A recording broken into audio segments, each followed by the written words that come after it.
Cái gì đấy? Tắt pin à? Đây điện thoại à? Hai đôi rồi.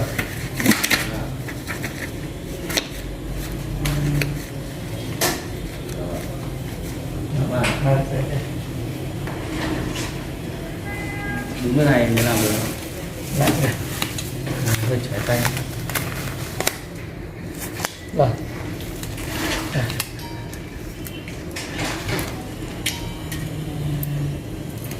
Hôm nay thì hướng dẫn để thay cái túi hậu môn nhân tạo.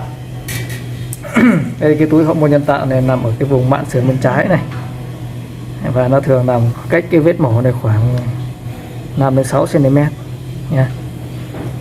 Ngày đầu tiên bệnh nhân sau mổ chúng ta sẽ lắp cái túi hậu môn nhân tạo cho bệnh nhân để nó hoạt động. Đấy.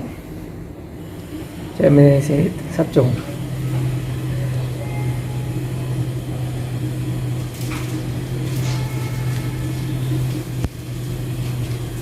Đầu tiên nó cũng sát trùng cái vùng da xung quanh này. Cái vùng này hậu môn nhân tạo là mình làm là mình mở luôn trên phòng mổ, mình khâu luôn dưới da như thế này. Nó khác với cái hậu môn nhân tạo ngày xưa là người ta để một cái que nhẫn lưu và có cái vành khăn xung quanh. Đấy, cho em xin cái cột sáng nước. Gì đây? Sau khi chúng ta sát trùng cồn iốt rồi chúng ta lau bằng cái cồn trắng cho bệnh nhân nó khỏi dị ứng. Lau này nó sẽ đỡ ngứa đi, cái cồn iốt nó sẽ ngứa, lau bằng cồn trắng nó sẽ đỡ ngứa.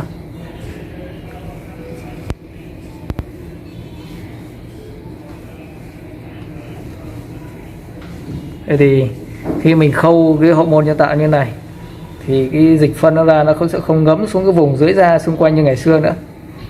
Đấy, đây là vết mổ nó sẽ sạch kìa. Rồi, bây giờ khi mà chúng ta muốn dán cái túi hậu môn nhân tạo này, đấy, thì cái đây là trong đây có keo dán, thì chúng ta phải làm cái vùng dán của chúng ta nó khô đi nhé. Vùng dán nó khô đi thì chúng ta dán vào nó mới chắc được. Thế chúng ta phải lấy cái gạt khô.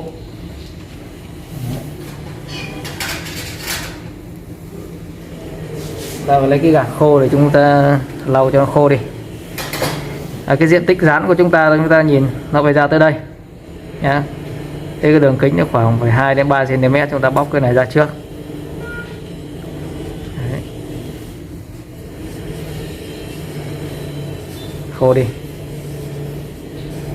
Rồi.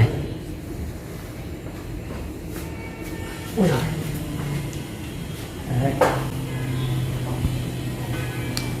Thế bây giờ chúng ta phải ước lượng nhé, ước lượng cái đường kính của cái hậu môn nhân tạo và cái đường kính của chúng ta cắt.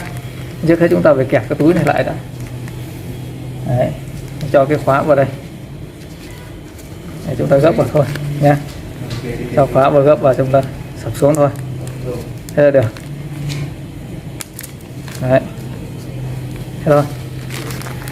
Thế với cái chiều của túi hậu môn nhân tạo này, cái chiều chúng ta không thể vắt ngược lên này được. Đấy, mà chúng ta phải xuôi theo cái chiều trọng lực để cho nó đi xuống và theo bệnh nhân cho nó dễ chịu. Thế thường chúng ta để như này là được nha. Bây giờ chúng ta ước lượng cái đường kính của cái này, của cái hậu môn nhân tạo và cái túi này chúng ta cắt. Thì chúng ta kéo nó ra. Đấy, khỏi cái ngón tay vào kéo ra. Nhớ cầm cái túi phía ngoài này, cái bao nhựa phía ngoài này để làm gì, chúng ta gấp lại thế này.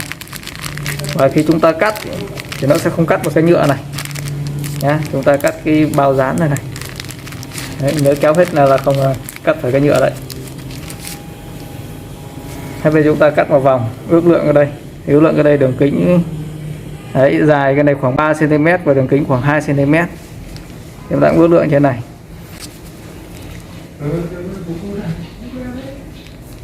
Nhớ chúng ta dán này nó càng sát cái mép này thì càng tốt, cách ra khoảng 0,5 đến 1 cm thôi. Chúng ta đừng dán cái mép nó rộng quá thì phân nó sẽ trào ra và nó bẩn nha. Phân nó ra ngoài da nó bẩn. Đấy, chúng ta cách cái mép dán tới đây là được, khoảng 0,5 đến 1 cm thôi. Đấy, chúng ta cắt vừa phải, hợp là được nhất.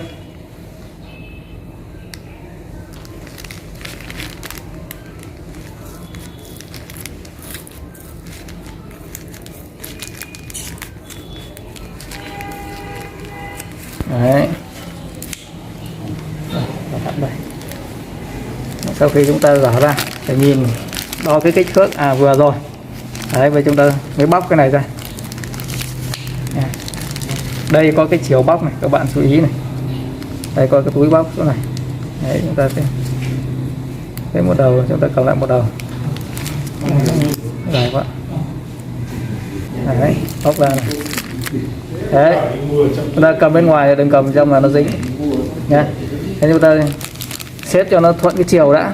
Đấy, thuận cái chiều này rồi, chúng ta áp xuống dưới, nhìn xuống dưới này, chúng ta áp căn cái lỗ để sao cho nó hợp nhất và theo cái chiều kích thước tôi vừa mới nói xong nhé. Đấy, kích thước tôi vừa nói xong, nhưng chú ý là đừng chồm quá vào vết mổ. Đấy, đừng chồm quá vết mổ. Sao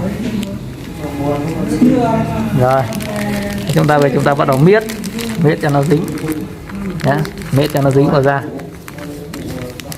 Đấy, miết cho nó dính vào da.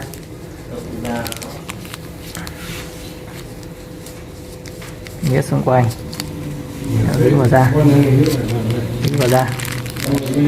Đấy, xong rồi. Thế sau khi dính vào da rồi thì bây giờ chúng ta mới bắt đầu và chúng ta sẽ bắt đầu thay cái vết mổ ở bên cạnh này. Đấy, vết mổ thay rồi.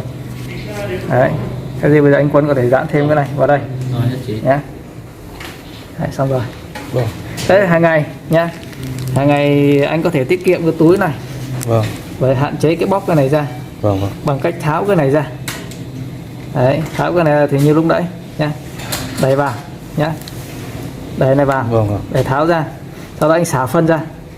Đấy, sau đó là anh lại gì gấp vào. Vâng. Gấp thì đơn giản thôi. Nhưng phải rửa sạch nhá. Rửa đi cho nó sạch, làm thế nào để cho nó khỏi hôi là được. Vâng.